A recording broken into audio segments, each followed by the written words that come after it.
क्या आप जानते हैं मेरे हाथ में क्या है? मेरे हाथ में सॉल्ट है। और अगर मैं आपसे बोलूं कि सॉल्ट के दम पर ही गांधी जी ने द माइटी ब्रिटिश एम्पायर को इंडिया से खदेड़ दिया था, तो क्या आप मेरी बात पे यकीन करेंगे? आइए इसी स्टोरी को जानने के लिए हम नेशनलिज्म इन इंडिया का पार्ट 3 स्टार्ट करते हैं। Hello everyone, my name is Siddharth Sharma and I am your mentor for social studies. आज का पार्ट स्टार्ट करने से पहले चलिए पार्ट 2 का एक छोटा सा रीकैप ले लेते हैं। पार्ट 2 में मैंने आप लोगों को बताया था कि किस तरीके से हिंदू मुस्लिम्स को यूनाइट करने के लिए गांधी जी ने एक मूवमेंट चलाया था और उस मूवमेंट का नाम था खिलाफत मूवमेंट। एक्चुअली वर्ल्ड वॉर 1 में ओटोमन एम्पायर जब हार गया तो ओटोमन एम्पायर के जो लीडर थे, जिन्हें खलीफा कहा जाता था, ब्रिटिशर्स उनके ऊपर एक स्ट्रिक्ट पीस ट्रीटी थोपने वाले थे, जिसके कारण पूरी दुनिया के मुसलमान बहुत ज्यादा वरीड थे और इसीलिए इंडिया के मुस्लिम्स के लिए आवाज उठाई गांधी जी ने। जब एक बार हिंदू मुस्लिम्स यूनाइट हो गए तो गांधी जी को लगा यही सही वक्त है कि एक नेशन वाइड मूवमेंट चलाएं और गांधी जी ने अगला जो मूवमेंट चलाया उसका नाम था नॉन कोऑपरेशन मूवमेंट। आप लोग को याद होगा मैंने बताया था कि नॉन कोऑपरेशन मूवमेंट के अंतर्गत गांधी जी ने कहा था कि जितने भी ब्रिटिश ऑर्गेनाइजेशंस हैं या फिर अगर मान लीजिए ब्रिटिश स्कूल्स हैं, कोई कॉलेज है, कोर्ट है, पुलिस है, हमें इन सब चीजों का बॉयकॉट करना है। साथ ही साथ गांधी जी ने कहा था कि अगर कोई ब्रिटिश गुड है जो बाहर से हमारी कंट्री में आ रहा है तो हमें इसको भी बॉयकॉट करना है। लेकिन गांधी जी का जो ये नॉन कोऑपरेशन मूवमेंट का कॉल था, ये हमारे कंट्री साइड तक सही तरीके से कन्वे नहीं हो पाया था, जिसके कारण हमने देखा कितना केओस फैला था। आपको मैंने बताया था कि किस तरीके से अवध के लोगों को यह लगा कि नॉन कोऑपरेशन मूवमेंट का मतलब यह है कि अपने ताल्लुकदार को रेंट देना बंद कर दो। किस तरीके से आंध्र प्रदेश के गुडेन हिल्स के जो ट्राइब्स थे, उनको ऐसा लगा कि हम वॉयलेंस को भी यूज कर सकते हैं नॉन कोऑपरेशन मूवमेंट के अंदर। और किस तरीके से आसाम के टी प्लांटर्स को ऐसा लगा कि अब वो अपने घर जा सकते हैं काम को छोड़ के नॉन कोऑपरेशन के अंदर। आपने जैसा कि देखा किस तरीके से लोगों ने, और अगर मैं पर्टिकुलरली बोलूं तो इंडिया के कंट्री साइड के लोगों ने नॉन कोऑपरेशन मूवमेंट को गलत तरीके से इंटरप्रेट किया। लेकिन हद तो तब हो गई जब फरवरी 1922 को गोरखपुर डिस्ट्रिक्ट के चौरी चौरा पुलिस स्टेशन में लोगों ने आग लगा दी, जिसके अंदर 22 पुलिस वाले खत्म हो गए थे। और इसके बाद गांधी जी ने डिसाइड किया था कि मैं नॉन कोऑपरेशन मूवमेंट को एंड करूंगा।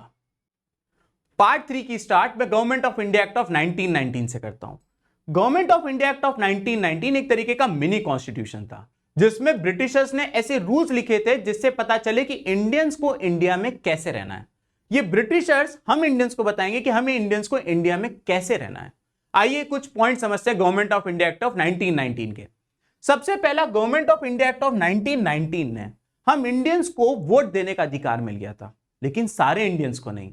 सिर्फ वही इंडियंस वोट दे सकते थे जिनके पास या तो प्रॉपर्टी हो, या तो जो अच्छी खासी इनकम करते हो, और या फिर वो पढ़े लिखे हों। साथ ही साथ government of India act of 1919 में हम इंडियंस को इलेक्शन में पार्टिसिपेट करने का भी मौका मिल गया था, यानी अब हम लोग भी इलेक्शन लड़ सकते थे। तीसरा पॉइंट मैंने यहां पे ये लिखा है कि जितनी भी इंपॉर्टेंट पावर्स थी government of India act of 1919 में ब्रिटिशर्स ने अपने पास रख ली, यानी इंडिया के कॉन्स्टिट्यूशन में इंडियंस को पावर नहीं मिल रही थी, ब्रिटिशर्स को पावर मिल रही थी। और लास्ट पॉइंट मैंने यहां पे ये लिखा है कि इस एक्ट के अंतर्गत एक प्रावधान था जो ये कहता था कि इस एक्ट का एक रिव्यू होगा 10 साल बाद। ब्रिटेन से एक कमीशन आएगा जो ये चेक करेगा कि ये एक्ट ने जो भी रूल्स बनाए थे वो इंडिया में सही तरीके से चल रहे हैं कि नहीं। तो जब ये एक्ट पास हो गया तो इंडिया में भी लोग आपस में बट गए थे। फॉर एग्जाम्पल यहां पे मैंने एक बात लिख रखी है कि किस तरीके से कांग्रेस पार्टी में एक स्प्लिट आ गया। देखिए, कांग्रेस पार्टी का एक ग्रुप ये कहता था कि हम लोगों को इलेक्शन में पार्टिसिपेट नहीं करना चाहिए, क्योंकि यहां से हमें कोई पावर तो मिल नहीं रही है, और साथ ही साथ इस तरीके से हम ब्रिटिशर्स को ये एक हिंट दे रहे हैं कि जो आप बोल रहे हो हम उसको मानने को तैयार है। तो ये ग्रुप वो था जिसमें गांधी जी, जवाहरलाल नेहरू, सुभाष चंद्र बोस जैसे लोग थे। इनका यह मानना था कि हमें इलेक्शन में पार्टिसिपेट नहीं करना चाहिए। लेकिन अब कांग्रेस में ग्रुप ऐसा बन चुका था जो इस तरीके के नेशन वाइड मूवमेंट से फेडअप हो चुके थे, और उनको ऐसा लगता था कि अब इस तरीके के आंदोलन से हमें आजादी नहीं मिलेगी, अब हमें इलेक्शन लड़ना चाहिए, पावर में आना चाहिए, और उसके बाद हमें चेंजेस लाने चाहिए। और इसीलिए कांग्रेस के अंदर ही एक स्प्लिट हो जाता है, और कांग्रेस के अंदर से एक पार्टी निकल के आती है। इस पार्टी का नाम है स्वराज पार्टी। स्वराज पार्टी 1 जनवरी 1923 में बनाई गई थी। CR दास और मोतीलाल नेहरू जी ने बनाई थी। मोतीलाल नेहरू जी जवाहरलाल नेहरू जी के पिताजी थे।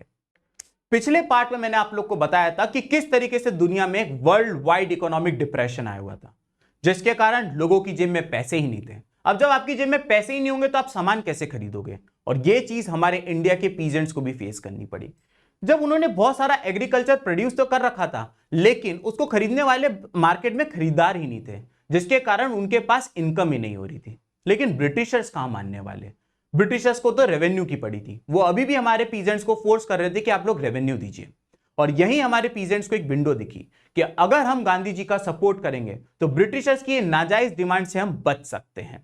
ये सब इंडिया में चल ही रहा था, तभी मैंने आपको बताया था कि government of India act of 1919 का 4th पॉइंट मैंने आपको यह बताया था कि ब्रिटिशर्स ने कहा था कि हम 10 साल बाद एक रिव्यू भेजेंगे, और वो रिव्यू इंडिया आ चुका था। और वो रिव्यू इंडिया आया था in the form of Simon commission. Simon commission जब इंडिया आया तो इसकी सबसे बड़ी प्रॉब्लम यह थी कि इसमें एक भी इंडियंस नहीं है।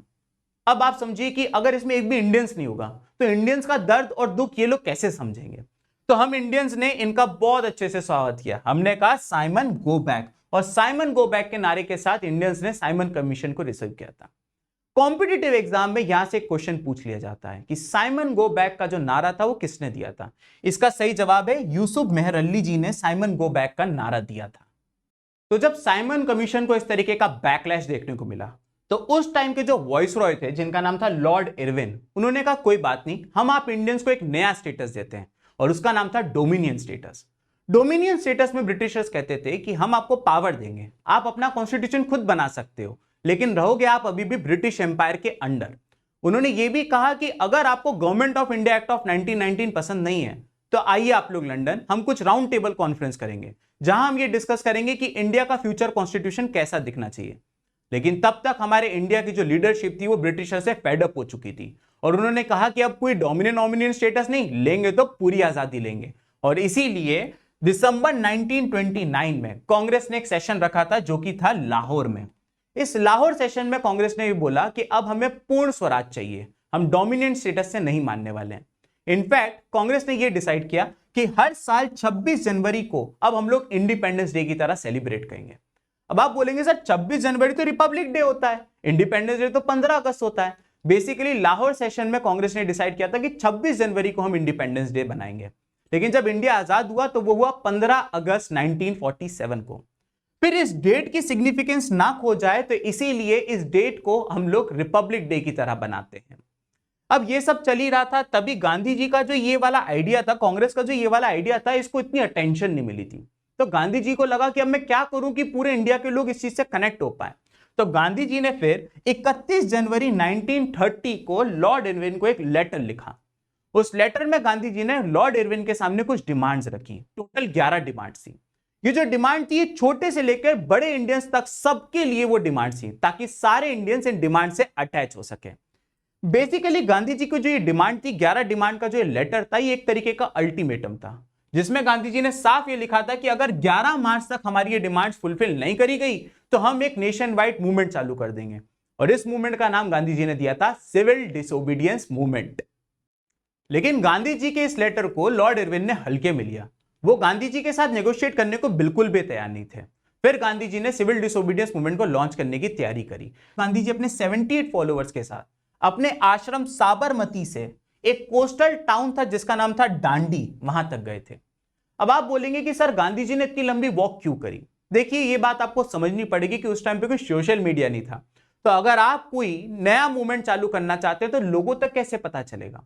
इसीलिए गांधी जी रोज 24 माइल चलते थे, ताकि हर गांव से जब वो निकले तो वो अपना आइडिया लोगों को प्रॉपर्ली बता सके।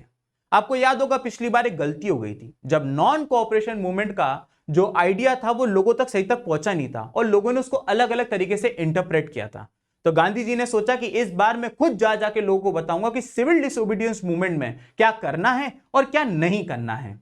तो गांधी जी अपने फॉलोअर्स के साथ डांडी पहुंचे, जहां उन्होंने समुद्र से पानी निकाल के उसको बॉइल करके सॉल्ट बनाया था।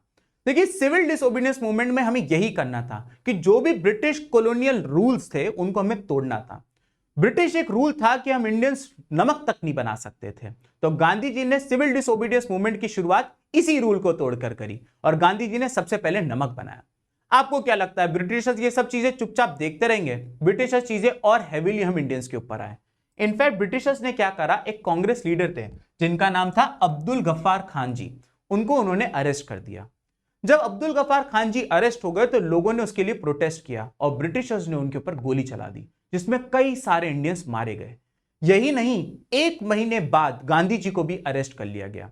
तो जब ये मूवमेंट भी अगेन आउट ऑफ कंट्रोल होने लगा तो गांधी जी ने कहा अब इस मूवमेंट को भी कॉल ऑफ करने का वक्त आ चुका है। और इसके बाद गांधी जी ने लॉर्ड इरविन के साथ एक पैक्ट साइन किया जो कि था 5 मार्च 1931 में। इस पैक्ट में गांधी जी ने कहा कि मैं इस मूवमेंट को रोक दूंगा और साथ ही साथ आपकी राउंड टेबल कॉन्फ्रेंस में चलने को भी तैयार हूं, लेकिन आपने जितने भी लोगों को अरेस्ट किया है आपको उन सभी को रिहा करना होगा। अब यहां पर मैं एक छोटा सा पॉज लेके कॉम्पिटिटिव एग्जाम के लिए बहुत इंपॉर्टेंट क्वेश्चन आपको बताने जा रहा हूं। टोटल 3 राउंड टेबल कॉन्फ्रेंस हुई थी, मैंने यहां पे लिख रखा है। पहली राउंड टेबल कॉन्फ्रेंस के अंदर सिर्फ डॉक्टर भीमराव अंबेडकर और मुस्लिम लीग ने पार्टिसिपेट किया था। दूसरी राउंड टेबल कॉन्फ्रेंस में इन दोनों के साथ साथ गांधी जी ने भी पार्टिसिपेट किया था। और तीसरी के अंदर फिर से BR अंबेडकर और मुस्लिम लीग ने पार्टिसिपेट किया था। आपसे एग्जाम में यह पूछा जाता है कि बताइए कौन लोग थे जिन्होंने तीनों की तीनों राउंड टेबल कॉन्फ्रेंस में पार्टिसिपेट किया था। तो इसका जवाब है BR Ambedkar and Muslim league. और यह भी आपसे पूछा जा सकता है कि बताइए कांग्रेस ने या फिर गांधी जी ने कौन सी राउंड टेबल कॉन्फ्रेंस में पार्टिसिपेट किया था। और इसका सही जवाब है second round table conference. Gandhi Irwin pact में हुए वादे को निभाने के लिए Gandhi ji second round table conference को अटेंड करने लंदन गए। लेकिन जब वो लंदन गए तो उनको ये पता चला कि ये तो वेस्टेज ऑफ टाइम है, क्योंकि सेकेंड राउंड टेबल कॉन्फ्रेंस पूरी तरीके से एक फेलियर साबित हुई। जब गांधी जी इंडिया आए तो उनको ये न्यूज मिली कि ब्रिटिशर्स ने उनके साथ धोखा किया है, क्योंकि जिस दौरान गांधी जी लंदन में थे यहां इंडिया में ब्रिटिशर्स ने अब्दुल गफ्फार खान जी और जवाहरलाल नेहरू जी को अरेस्ट कर लिया। यही नहीं, ब्रिटिशर्स ने कांग्रेस को एक इलीगल ऑर्गेनाइजेशन घोषित कर दिया। गांधी जी को बहुत गुस्सा आया और गांधी जी ने डिसाइड किया कि मैं फिर से सिविल डिसोबीडियंस मूवमेंट को लॉन्च करूंगा। लेकिन इस बार ये सिविल डिसोबीडियंस मूवमेंट पिछली बार की तरह तेजी नहीं पकड़ पाया और 1 साल के अंदर ये फ्लॉप हो गया। अब हम ये समझते हैं कि how participants of the civil disobedience movement. Actually civil disobedience movement का भी कॉल जो था वो सही तरीके से लोगों तक कन्वे नहीं हो पा रहा था। फॉर एग्जाम्पल, इंडिया का जो कंट्री साइड था, यानी कि जो गांव वाले इलाके थे, वहां के लोग सिविल डिसोबीडियंस मूवमेंट को अलग अलग तरीके से देख रहे थे। जैसे कि जो अमीर किसान था, वर्ल्ड वाइड इकोनॉमिक डिप्रेशन के कारण वो ब्रिटिशर्स को रेवेन्यू नहीं दे पा रहा था। तो उनको अगर ऐसा लगा कि अगर हम गांधी जी को सपोर्ट करेंगे सिविल डिसोबीडियंस मूवमेंट में तो हम ब्रिटिशर्स की ये नाजायज डिमांड जो रेवेन्यू मांगते हैं उससे हम बच जाएंगे। लेकिन इनको डिसअपॉइंटमेंट तब हुई जब 1931 में गांधी जी ने सिविल डिसोबीडियंस मूवमेंट को कॉल ऑफ कर दिया, जबकि रेवेन्यू रेट्स रिवाइज भी नहीं हुए थे। अब हम बात करते हैं पुअर पीजेंट्स की। देखिए, 2 तरीके के पुअर पीजेंट्स हैं, एक वो जिनके पास खुद का खेत था और एक वो जो अमीरों के खेत में काम करते थे। खुद के खेत वाले भी रेवेन्यू वाली प्रॉब्लम से जूझ रहे थे। जब अमीर लोग रेवेन्यू नहीं दे पा रहे हैं तो गरीब लोग कैसे देंगे। और जो दूसरे वाले पुअर पीजेंट्स थे जो अमीरों के खेत में काम करते थे, अमीर लोग उनसे रेंट लेते थे और उनको ऐसा लगता था कि अगर हम गांधी जी के सिविल डिसोबीडियंस मूवमेंट को सपोर्ट करेंगे तो शायद गांधी जी हमें इस रेंट से बचा लेंगे। लेकिन कांग्रेस यहां पे थोड़ी सी हेजिटेट थी, क्योंकि जो अमीर पीजेंट्स थे वो कांग्रेस को डोनेशन दिया करती थी। साथ ही साथ जो पुअर पीजेंट्स थे कई बार वो वॉयलेंट हो जाते थे, इसलिए कांग्रेस पुअर पीजेंट्स के साथ अपने आप को एसोसिएट करने में थोड़ा सा हेजिटेट फील करती थी। अब हम समझते हैं कि मर्चेंट्स और इंडस्ट्रियलिस्ट ने सिविल डिसोबीडियंस मूवमेंट को कैसे लिया। इन लोगों का जो मूवमेंट था वो पुरुषोत्तम दास ठाकुरदास जी ने और GD बिरला जी ने लीड किया था। बेसिकली इन लोग की डिमांड थी कि ब्रिटिशर्स ने हमारे इंडस्ट्रियलिस्ट के ऊपर कुछ बैन लगा रखे थे ताकि ब्रिटिश गुड्स इंडिया में फ्लड कर जाएं, लेकिन हमारे इंडिया के जो सामान था वो बाहर नहीं जा पा रहा था। तो इसीलिए इन लोगों ने कुछ ऑर्गेनाइजेशन बनाई, जैसे कि Indian industrialist and commercial Congress जो कि 1920 में बनी थी, और साथ ही साथ इन्होंने FICCI यानी फिक्की बनाई थी 1927 के अंदर।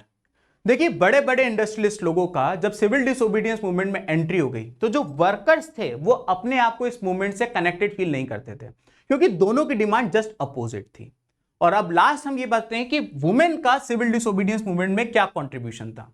जो वुमेन्स थी वो पूरी तरीके से एक्टिवली इन्वॉल्व थी, सारे मार्चेस में वो लोग कंट्रीब्यूट करती थी, नमक बनाने में भी उन लोगों ने कंट्रीब्यूट किया था, और साथ ही साथ जितने भी फॉरेन क्लोज और लिकर शॉप थी उनको पिकेट करने में भी उन्होंने मदद करी थी।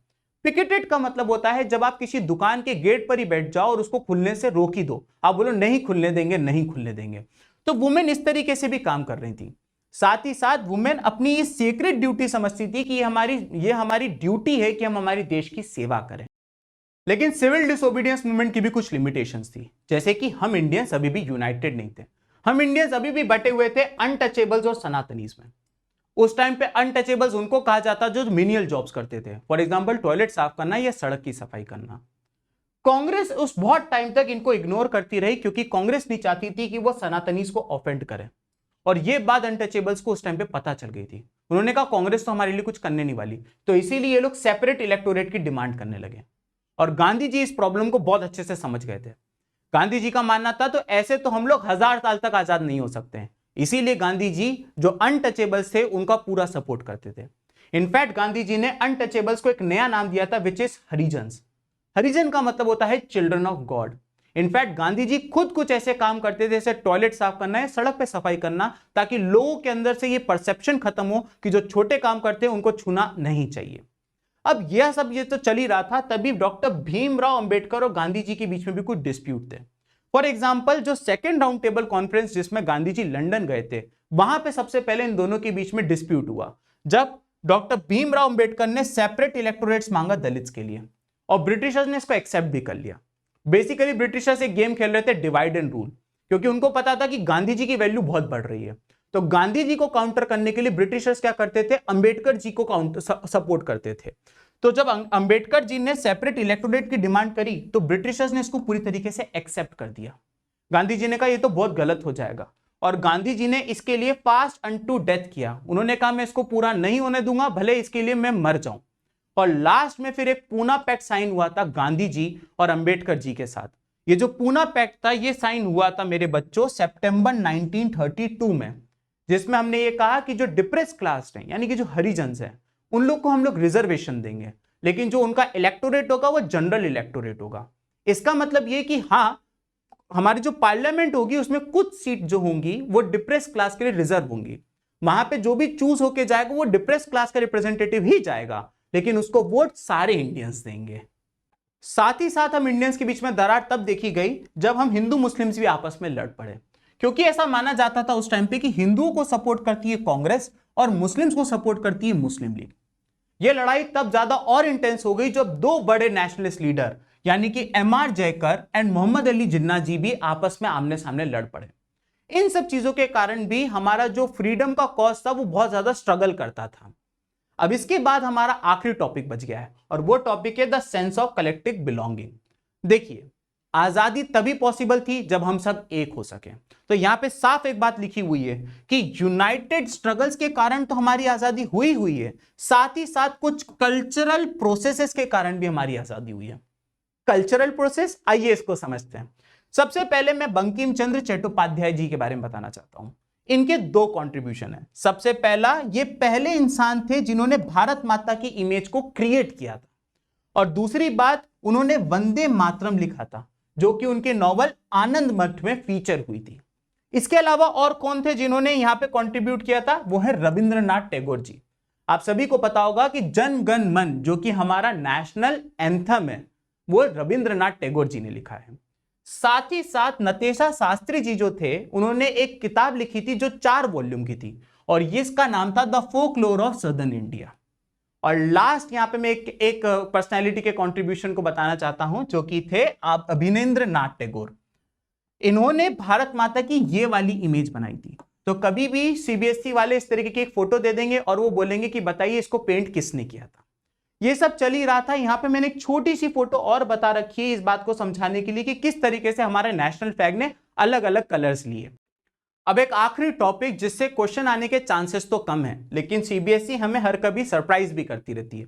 हो सकता है कि एक अनसीन पैसेज आ जाए जिसमें से आपको आंसर्स ढूंढने हो। तो ये इस चीज को हम थोड़ा सा डिस्कस कर लेते हैं। ये जो पैसेज है क्विट इंडिया मूवमेंट के ऊपर बेस्ड है। तो सबसे पहले इसमें 2 ही चीज इंपॉर्टेंट है। सबसे पहली बात, 14 जुलाई 1942 को वर्धा में कांग्रेस ने डिसाइड किया था कि अब हम लोग क्विट इंडिया कैंपेन को चालू करेंगे, जिसमें हम ब्रिटिशर से बोलेंगे अब तो आप इंडिया को क्विट करके चलते बनो और इससे ज्यादा हमें कुछ नहीं चाहिए। साथ ही साथ इसी कैंपेन में गांधी जी ने सबसे पहले स्लोगन दिया था डू और डाई का। एग्जाम में क्वेश्चन पूछा जाता है कि डू और डाई का जो स्लोगन था वो किसने दिया था। अब यहां पर मेरा ये चैप्टर खत्म होता है। मैंने यहां पे कुछ इंपॉर्टेंट क्वेश्चन लिख रखे हैं आज के लेक्चर से रिलेटेड। अगर आपको मेरा इनिशिएटिव पसंद आया हो तो kindly consider subscribing brain gain by Unacademy. अगर आपके कोई भी डाउट हो तो आप कमेंट सेक्शन में हमसे पूछ सकते हैं। अगर आप अपने फेवरेट एजुकेटर्स के साथ कनेक्ट करना चाहते हैं तो नीचे डिस्क्रिप्शन बॉक्स में एक टेलीग्राम चैनल का लिंक है, आप उसको क्लिक करके आप हमारे साथ कनेक्ट कर सकते हैं। साथ ही साथ यहाँ पे कार्ड्स के अंदर मैं हमारे पुराने वीडियोस की एक प्लेलिस्ट भी अटैच कर रहा हूं, तो अगर आपसे जस्ट इन केस पुराने वीडियोस मिस हो गए हो तो आप वहां से भी इसको देख सकते हैं।